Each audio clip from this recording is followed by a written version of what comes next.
Just this February, I made a 4-lesson series on building good habits. But I realized, even though I mentioned it, I overlooked one of the most important things. And I can't believe I forgot to show you guys how to do this, because it's like the ultimate hack for getting your rhythm solid. Unfortunately, it's probably not something you want to hear. And that is, you need to tap your foot when you play guitar. This makes your rhythm way better. And I'll acknowledge, it is one of the harder hills to climb. I remember being 10 years old and having to take violin class, which I was never really fond of. And, I could play some things like Jingle Bells or the Flintstones theme song, and it sounded decent to, my 10-year-old ears. But the teacher was really adamant that we learn how to tap our foot as we play. And guess what?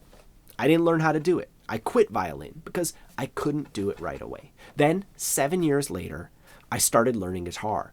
And I was very passionate about guitar, unlike violin, which, I was taking because school made me take it. So I'm learning guitar. I'm like a year in. And one of my friends, who's a phenomenal musician, I asked him, hey, can I just show you my playing? Maybe get some pointers or whatever. And he listened to me play for like 20 seconds. And he's like, you got to tap your foot. And it was like violin all over again. I was like, I don't know if I can handle this. But this time was different because I actually cared about guitar and I really did want to get better. But I wasn't a natural. I couldn't just do it. I had to break it down and figure it out. So that's what I'd like to do with you today, is show you the steps that I took to make that happen. Now, aside from learning to tap my foot, I've learned a lot of things in both being self-taught as well as teaching others. If you're just getting started and want to learn all the fundamentals and be able to play a couple real songs in the next couple weeks, I have a 14-day free crash course on my website. I'll put a link for that in the corner. I also have other courses that'll help you achieve your goals on guitar. We can talk more about that a little bit later. And also, don't forget to like and subscribe, hit the bell icon. It really helps the channel, and I really appreciate your support if you do choose to do so. In order to learn how to tap my foot, I started at square one, which was just trying to do it while I played a song. And spoiler alert, I couldn't do it. When I just tried to tap my foot, everything went all over the place. My strumming pattern got all screwed up. I started changing chords at the wrong time. So I started removing variables. I pared it down to just the essentials. I started with this. I'm just tapping my foot with a metronome. The metronome just clicks along at a steady pace. We don't have to do much thinking. Just tap your foot along to the click. Next, I started to move my arm. Once I could do that, I started to do downstrokes only on muted strings while I tapped my foot. And that's it. So I'm just moving my foot and my arm down at the exact same time. Coordination-wise, this is pretty easy to do. I tap my foot and I move my arm together.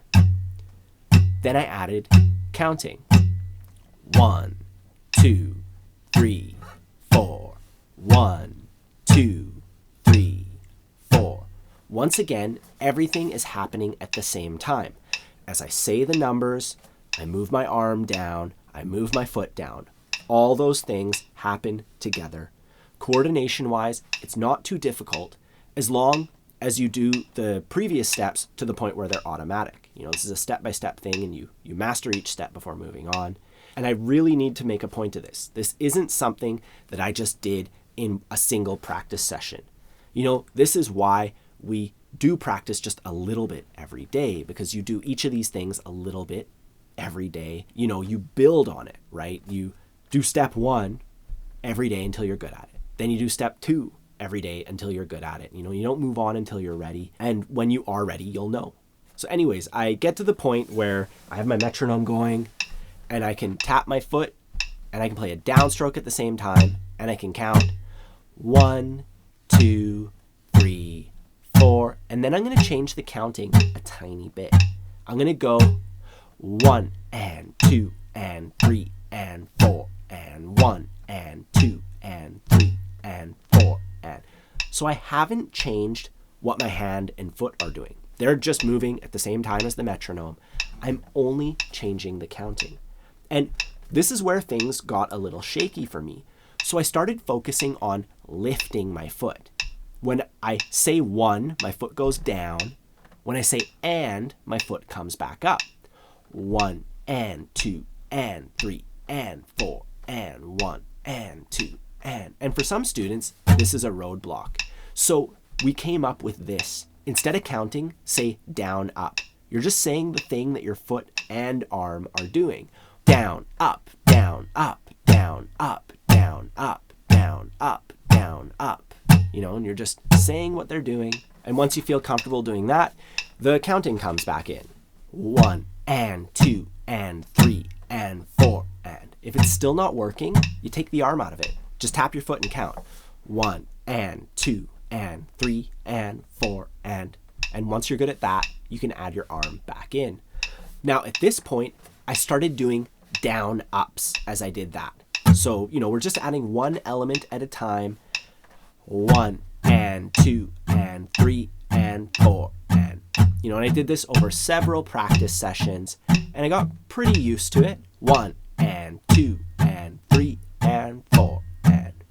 And then once I was good at that, I tried some strumming patterns, some easy strumming patterns like down, down, down, up, down, up, down, down, down, up, down, up.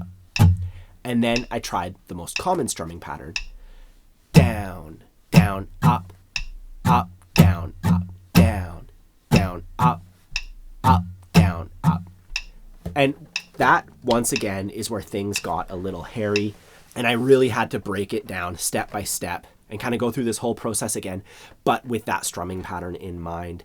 And that's a little bit too long to do here. It actually takes up an entire chapter of my course, Strumming Made Simple, because it is a whole thing. And, you know, due to the way that the YouTube algorithm works, whenever I put longer, more in-depth content, it just kind of sinks to the bottom of the pile and nobody really gets to take advantage of it.